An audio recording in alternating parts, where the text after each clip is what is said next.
Today is a little bit different. I'm sharing a bunch of books about Africa, but these are not books that we've read yet. These are not books that we're using in our home and loving. These are books that I hope we will start loving soon.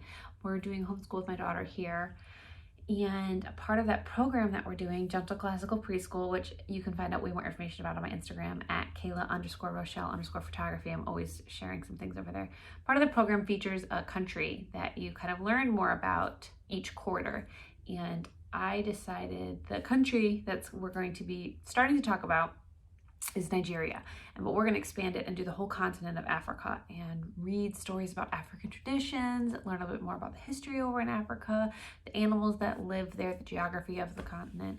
So I've been gathering books that fit that theme when I'm at thrift stores or the library, just gathering books that we can start reading together as we learn more about Africa as a whole.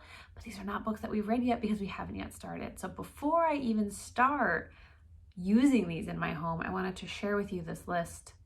So this is not a book review video. This is a book collection video.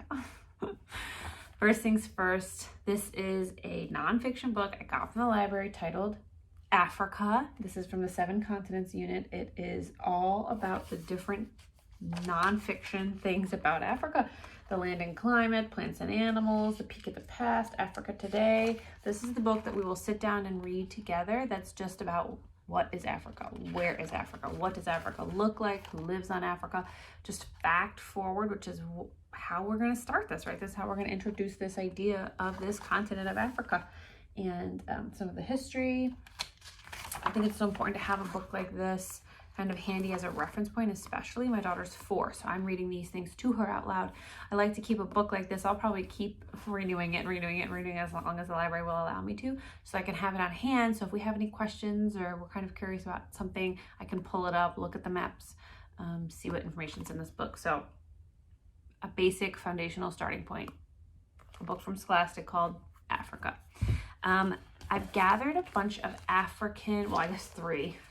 I don't know what the definition of a bunch is, but I don't know if it's 3. These are books featuring African tales, African folk tales. I don't know if they're considered folk tales or just African tales, but anyways, all of these are thrifting finds. This one's a story, an African tale retold and illustrated by Gail E Haley. I really like the pictures in this, the colors, kind of the more muted greens and yellows. I really like that. I'm excited to read it. I had done, let's see, some of these I'm going to read them along with you. Many African stories, whether or not they're about a phrase I'm not going to say because I'm not going to be able to pronounce it just yet, but I'm going to learn. The Spider-Man are called spider stories. This book is how they came to be. Spider stories tell how small, defenseless men or animals outwit others and succeed against great odds. So I'm kind of excited to learn with my daughter, along with her, the history of how these African tales kind of started, how they're passed from generation to generation, how each tribe has different ones. So this is one we're going to start with, a story. This one, Bringing the Rain to Kapiti Plain by Verna Aadrdema, pictures by Beatriz Vidal. This is a reading rainbow book. Do you need to know anything else about this book? Clearly, some child who got picked to be on a PBS show many years ago decided this was the one that was worthy of talking about. I think that's all we really need to know about how great this book is. Sarcasm, but like light sarcasm, because I kind of also mean it. This is all about a drought that's going to take place and the different animals and how it affects them. This is Kit Pat, who watched his herd as he stood on one leg like the big stork bird. Kit Pat, whose cows were so hungry and dry, they mooed for the rain to fall from the sky. Awesome. Hi, yeah?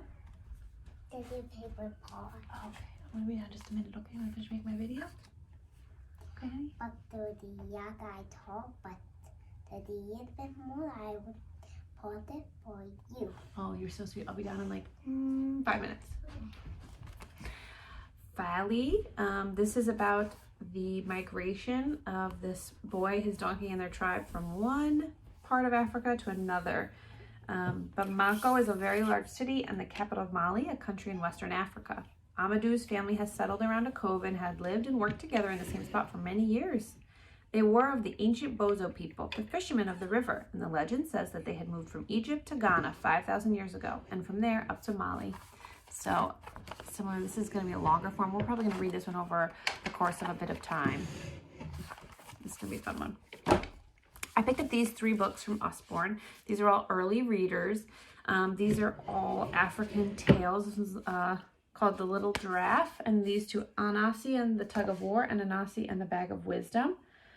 These are going to be fun. I like the smaller form when it comes to reading with my daughter because they're easier. They're great for us to read together, and then eventually she'll be able to read those on her own. So I grabbed those 3 from Usborne, and also from Usborne grabbed the African prints to color so that as we're learning, we can put these out and kind of have some really awesome things to be kind of coloring and a little bit of African like history. This one's the traditional clothes to kind of discuss, and we love coloring. Right? We love coloring in this house? Yeah. Oh yeah, we color a lot. So that's another Usborne one I got. This I got Ashanti to Zulu. This is a Caldecott Metal book. I definitely got this at a thrift store for like 25 cents.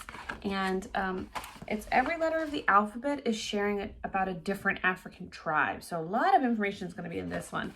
This is going to be one that, again, we wouldn't read this cover to cover, but we would definitely flip through this, look through the pictures, maybe even be able to use it as a reference point when we learn about some of the tribes. So that one's going to be fun. Like I said, I think I got 25 cents. So good little find.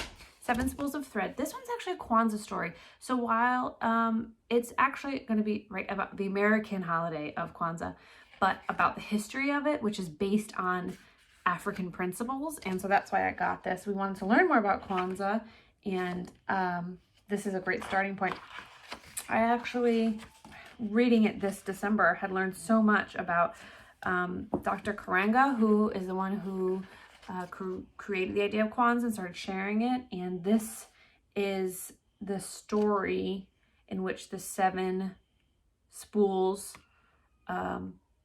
is based on. So anyways, this is going to be great when it comes to talking about how some of the African traditions and holidays and history is going to play into the African ancestors who live here in America.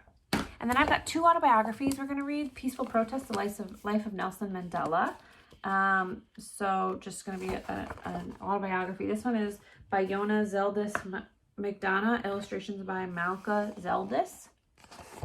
So I think this one will be a lot of information, but really great. I love autobiographies that kind of have all that information. So now at her age, I can kind of pick and choose some of the information, but it's going to live on our shelves for a long time. It's going to be relevant for us as a resource for a really long time. And lastly, we've got Mama Africa, which is all about how Miriam Makeba spread hope with her song. And she's a Grammy winner, and she was credited as having a lot of an important role in the fight to dismantle apartheid, which was abolished in 1990 in Africa. So that's going to be a fun read. This is a library one, so we'll be reading that one pretty soon before I have to take that back. So like I said, I thank you for sticking with me because this isn't a typical book review I would post. I haven't read these books. I've read about them. I've read the information provided in the back of the book and on the covers. I've flipped through them, and I know that each of them is going to be relevant to our conversation about Africa, but I can't come to you and say these books are tried and true favorites in my home yet. But I thought it was kind of more fun to show you what we're going to be reading that all fits into a theme, not just always what we've already read and loved. So thank you for sticking. Now you have to tell me, do you have any books that fit into this theme about the continent of Africa or about the animals? I'm thinking African elephants, I'm thinking giraffes, I'm thinking lions, African animals, jungle animals, all those things. We're going to kind of umbrella cover that in our reading from now until spring. So you have to let me know what are we missing? What are some holes that I'm going to need to fill? My assistant and I thank you for watching.